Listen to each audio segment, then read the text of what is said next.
عذرا يا أهل الشام، من كلمات الشاعر مضواح بن شتوي.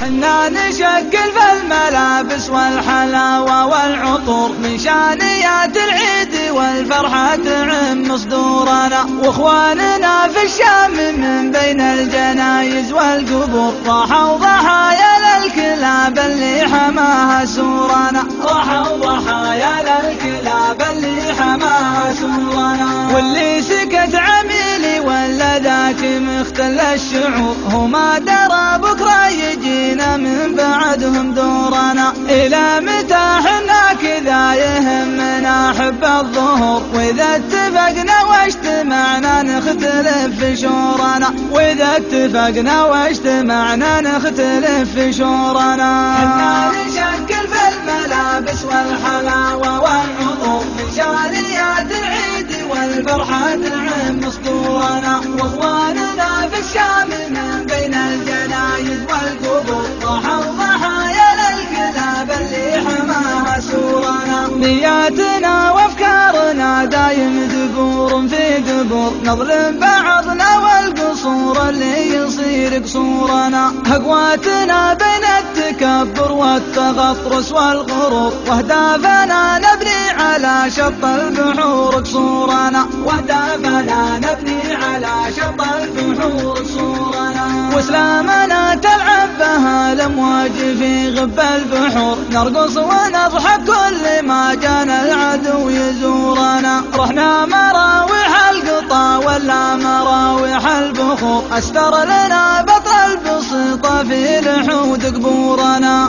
استر لنا بطن البسيطة في لحود قبورنا. حتى نشكل في الملابس والحلاوة والعطور من شانيات العيد والفرحة تعم صدورنا، واخواننا في الشام